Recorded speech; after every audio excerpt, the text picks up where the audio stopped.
The diner opened at 6 every morning, and by 6:15 the bell above the door would chime with perfect regularity. Emmy watched for it now as she wiped down the counter, her reflection caught in the chrome napkin dispenser. 23 years old, and already she knew the rhythm of this place like her own heartbeat. The bell chimed. Mrs. Dorothy Whitmore came through the door in her usual way, slow and deliberate, one hand gripping her cane and the other smoothing down the front of her black wool coat. She wore a hat today, a proper one with a narrow brim, the kind Emmy's grandmother used to wear to church. Good morning, Mrs. Whitmore, Emmy called out, already reaching for the coffee pot. Good morning, dear. The old woman's voice carried the weight of 8 decades, but it was warm, like honey in tea. Emmy had been working at Rosie's diner for 2 years now. She'd dropped out of community college when her mother got sick and never went back. The plan had been temporary, but temporary has a way of becoming permanent when you're not paying attention. She didn't mind though. There was something honest about the work, something real about the way people needed their coffee hot and their eggs cooked just right. Mrs. Whitmore had been coming in every morning for the past 6 months. Always alone. Always ordering the same thing. Toast with butter and a soft boiled egg. Coffee with cream, no sugar. Emmy had learned to time it perfectly so the egg was ready just as the old woman settled into her booth by the window. I'll have your breakfast right out, Emmy said, tucking a strand of dark hair behind her ear. No rush, sweetheart. I've got nowhere important to be. But Emmy knew that wasn't quite true. Mrs. Whitmore had somewhere to be. She had this booth, this moment, this small corner of the world where someone knew how she liked her coffee. At that age, Emmy figured that might be the most important place of all. She cracked the egg into boiling water and set the timer. 3 minutes and 20 seconds. While she waited, she watched Mrs. Whitmore through the kitchen window. The old woman sat very straight, her hands folded on the table, looking out at the street as the morning light caught the silver in her hair. Emmy had learned over time that Mrs. Whitmore had been a widow for 12 years. Her husband had been a banker. They'd had no children. She lived alone in a big house on Maple Street, the kind with a wraparound porch and flower boxes that nobody tended anymore. Here you are, Emmy said, setting down the plate.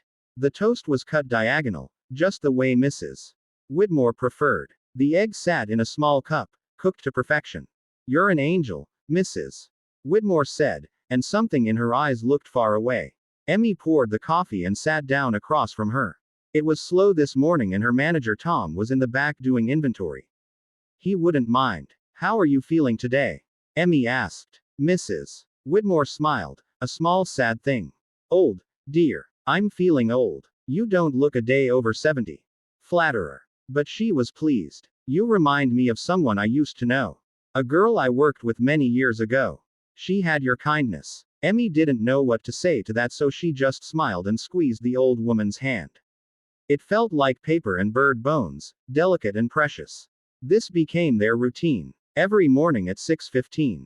Emmy would have the coffee ready and the egg timer set. They would talk about small things.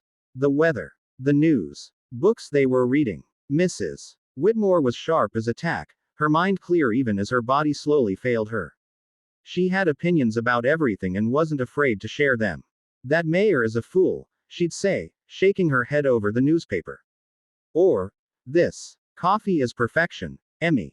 Absolute perfection. The other regulars at the diner noticed. Old Joe, who came in for the trucker's breakfast. Sandra, who worked nights at the hospital and stopped in after her shift. They'd nod at Mrs. Whitmore and she'd nod back, but it was Emmy she waited for. Emmy, who knew without asking that she needed her water glass refilled or an extra napkin. 3 months into their routine, Mrs. Whitmore started having trouble getting up from the booth. Emmy would help her, one hand under her elbow, steadying her until she found her balance. I'm falling apart, Mrs. Whitmore said one morning, frustrated with herself. You're not falling apart. You're just taking your time. At this rate, I'll take so much time I won't get out of here until noon. But Emmy didn't mind. She'd learned that kindness wasn't just about the big gestures. It was about the patience to let someone struggle with their coat buttons. The grace to pretend you didn't notice when they needed a moment to catch their breath. The gift of not rushing someone who'd earned the right to move at their own pace. Then came the morning that changed everything. Emmy was refilling the sugar dispensers when the bell chimed at 6:15. She looked up with a smile, but it died on her lips. Mrs. Whitmore came through the door, but she wasn't alone. 4 men in dark suits surrounded her, moving with practiced efficiency. They were big men, the kind who looked like they spent their lives in gyms and maybe in darker places too. Behind them came a woman in a sharp gray suit carrying a leather briefcase. The diner went quiet. Even the cook stopped scraping the griddle. Emmy's heart hammered in her chest. Had something happened? Was Mrs. Whitmore in trouble? The old woman made her way to her usual booth and the men positioned themselves at corners of the diner, their eyes constantly scanning. The woman with the briefcase sat down across from Mrs.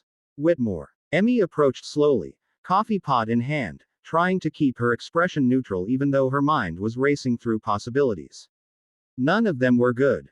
Good morning, Mrs. Whitmore, she managed. Good morning, Emmy dear. I'd like you to meet my attorney, Patricia Michaels. The woman looked up and her expression was all business. Miss Casey, I'm glad we finally have a chance to meet. Emmy's mouth went dry. I don't understand. Mrs. Whitmore reached out and took Emmy's hand. Sit down, sweetheart. We need to talk. Emmy sat, her legs suddenly uncertain beneath her. Had she done something wrong? Was there some rule about sitting with customers she'd violated? You're not in any trouble, Mrs. Whitmore said, reading her face. Quite the opposite. The attorney opened her briefcase and pulled out a folder. Miss Casey, I've been instructed by Mrs. Whitmore to inform you that she's made certain arrangements. She's been very impressed with the kindness you've shown her over these past months. I was just doing my job, Emmy said. No, Mrs. Whitmore said firmly. You were doing much more than that. You saw me, Emmy. Not an old woman taking up a booth. Not an inconvenience. You saw me as a person who mattered. Emmy felt tears prick at her eyes. You do matter. My husband and I built a life together, Mrs. Whitmore continued. We worked hard. We invested wisely. And we had no children to leave it to. I've spent the last year trying to decide what to do with everything we built. Then 6 months ago I walked into this diner and I found my answer. The attorney slid a paper across the table. Emmy looked down at it, but the words swam in front of her eyes. I'm setting up a trust for you, Mrs.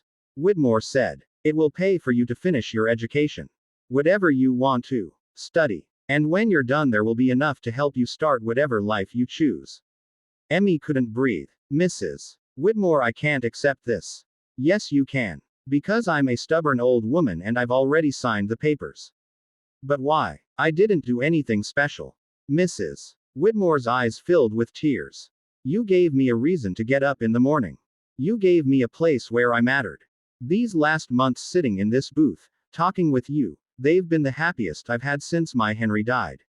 You can't put a price on that, dear. But I can try to say thank you. The bodyguards Emmy realized were there because Mrs. Whitmore was wealthy. Truly wealthy. The kind of wealthy that required protection. And she'd been coming to this little diner every morning, eating toast and soft-boiled eggs, just to have someone see her as human. I don't know what to say, Emmy whispered. Say you'll accept it. Say you'll build the life you deserve. That's all an old woman could ask for. Emmy looked at this woman who'd become so dear to her. Who'd shared her mornings and her stories. Who'd trusted her with the loneliness that came with being the last one left. I'll accept it, Emmy said. On one condition. Mrs. Whitmore raised an eyebrow. You're in no position to negotiate, dear. I get to keep making your breakfast every morning until you decide you're tired of my company. Mrs. Whitmore laughed, a sound like wind chimes. Deal. The attorney smiled for the first time. I'll have the papers drawn up. Life has a way of surprising you when you least expect it. Emmy learned that morning that the smallest acts of kindness can ripple out in ways you never imagine. That seeing someone, really seeing them, is a gift beyond measure. That we're all just looking for a place where we matter. Mrs. Whitmore kept coming to the diner every morning. Emmy finished her degree and then another. She eventually opened her own restaurant, a small place where people felt seen and valued. Where lonely souls could find a booth by the window and someone who knew how they liked their coffee. And every morning at 6:15, if you were there, you'd see an old woman in a hat and a young woman with dark hair, sitting across from each other, sharing toast and conversation and the simple grace of human connection. Because in the end, that's all any of us really want. To matter to someone. To be seen. To know that our presence in this world makes a difference, even if it's just in the way someone's face lights up when we walk through the door.